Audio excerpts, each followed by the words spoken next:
everyone, thank you for joining us for another story time with the Chatham-Kent Black Historical Society and Black Mecca Museum. We are going to be reading The Youngest Marcher today, which is written by Cynthia Levinson and illustrated by Vanessa Brantley-Newton. So The Youngest Marcher is the story of Audrey Faye Hendricks, a young civil rights activist. The Youngest Marcher. Whenever Mike flew into town, Audrey and her mama cooked. Barbecued ribs, stewed greens, sweet potato souffle, and Audrey's favorite, hot rolls baptized in butter. Other folks knew Mike as Martin or Dr. King. The Hendrickses used his nickname. They did the same with other ministers too, like Fred Shuttlesworth and Jim Bevel. After Mike blessed the feast, Mama expected Audrey to keep still during supper. But when grown-ups talk about wiping out the segregation laws that kept black and white people apart in Birmingham, she just had to speak up. Audrey intended to go places and do things like anybody else. I want to eat my ice cream inside Newberry's. I want to sit down at the Alabama. I don't want hand-me-down school books, but stools at the counter, plush movie theater seats, books so fresh they'd crackle when you open them, those were for white children. Hush, hissed Mama. 9-year-old children should not speak in front of company, especially ministers like Mike, Fred, and Jim, who were bringing dreams of justice. Audrey knew all about segregation. She knew to play the driver at the front of the bus, then step off and walk around to the back door.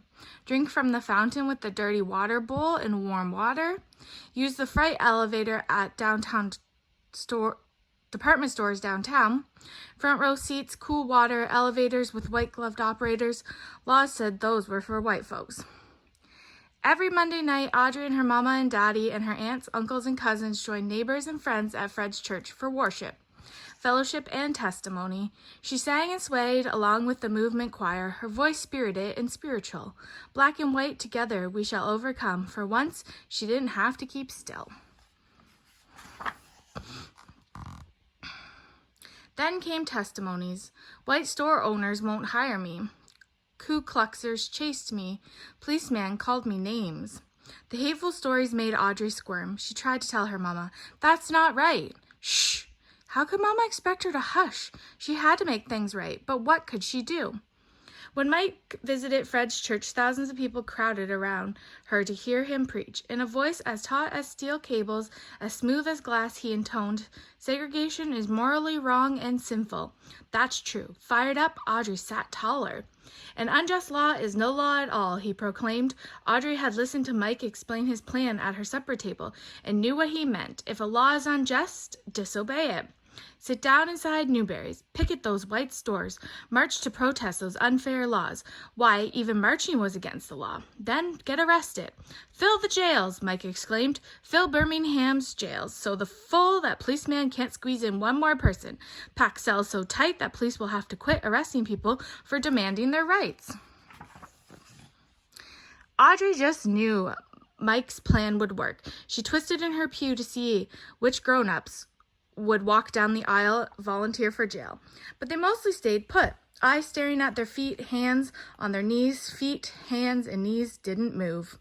"Fill the jails," Mike pleaded, meeting after meeting, but heads shook all around her. Audrey heard, "No, best not break those segregation laws. Boss man will fire me. Landlord will evict me. Policeman will beat me." If nobody protested, Mike's plan would fail. Police kept arresting anyone, anytime, for anything, forever. Audrey would never be able to go places and do things like everybody else. One night, Jim announced a new idea. If grown-ups won't do it, fill the jails with children. Audrey leaped to her feet. "I want to go to jail," she declared. Mama looked deep and saw that Audrey's eyes begged please. "Okay," Mama said. Audrey strutted down the aisle. She was going to jail. 2 mornings later, she put on a fresh-pressed pinafore and shiny Mary Janes with turned-down socks. Protesters got to look nice. In the meantime, her daddy brought her a game to help her pass the time in jail.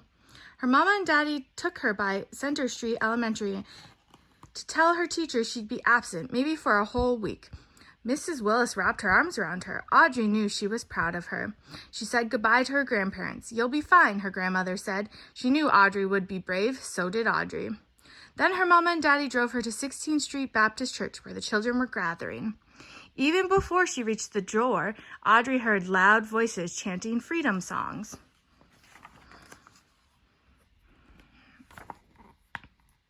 Inside, hundreds of big kids called out to friends and crowded around signs for their high schools. Parker, Carver, her head swiveled. Where was the sign for Center Street Elementary? She was one of the only protesters from her school, the youngest child in the whole church, and she knew no one. Audrey huddled by her parents in the basement. But when Jim lined her up with the others, 2 by 2, and the door swung open, Audrey straightened up. She was going to break a law and go to jail to help make things right. Clutching a protest sign in one hand and her game in the other, Audrey marched out the door. She stomped and sang, "Ain't gonna let nobody turn me round, turn me round, turn me round." Half a block from the church, a white policeman stopped Audrey. He pointed towards a police van. Sentence: 1 week in juvenile hall. A matron locked Audrey into a day room with 24 other girls, all older, all bigger, all strangers. Audrey sat down alone and slipped the cover off her game. "I told you to sit down," the matron yelled. Audrey jumped. She didn't remember standing up. The matron dragged her to a dark, empty room. "When I tell you to do something," she commanded, "or I'll leave you here." Trembling, Audrey quietly followed the matron back to the day room, put away her game, laid down her head, and cried. Jail was harder than she thought, and she wasn't fine after all. By evening, Audrey was hungry and tired. For dinner, soupy, oily, tasteless grits. All night, a bare mattress with one thin sheet for a cover. The next morning, no fresh underwear, no clean pinafore, no toothbrush. Audrey and her cellmates were led outdoors into an empty concrete pen surrounded by high prison walls. The older girls talked together. Audrey wondered what her classmates were doing. Miss Wills would be keeping them busy. On another day, Audrey was sent to a huge room and told to sit in a chair that was so high her feet dangled above the floor. 4 white men glared at her. She never talked to a white man before. "Are you against America?" one demanded to know. "No, sir," she answered politely. "What do you talk about at those meetings?" another asked. "Our freedom." "Why do you march? To go places and do things like anybody else? What is wrong with that?"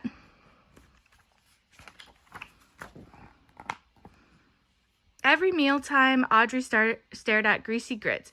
She could barely spoon them into her mouth, let alone swallow them. Every night, the cot's wire springs jabbed. Every morning, she had nothing to do but sit alone with her game. In the afternoons, though, more kids crowded into the day room. Some days, many of them arrived sopping wet. A girl explained that firemen aimed powerful hoses at the children. Surging water spun them off their feet and down the street. They got up and kept marching anyway until they were sent to jail. By Audrey's 5th day in detention, police couldn't squeeze in one more person. We filled up all the rooms. Audrey practically jumped up and down. She was so proud. Watching television in the day room, she saw black people stroll straight into stores and restaurants, like they belonged there. No one else could be sent to jail. Everything had changed. After 7 days, Audrey went home. Her mama and daddy wrapped their arms tight around her, washed the jail off of her, and for dinner, hot rolls baptized in butter. 2 months later, the city of Birmingham wiped segregation laws clean off the books. Audrey licked her spoon clean at Newberry's counter like everybody else. Black and white together like we belong. And that is the end of The Youngest Marcher, the story of Audrey Faye Hendricks, a young civil rights activist.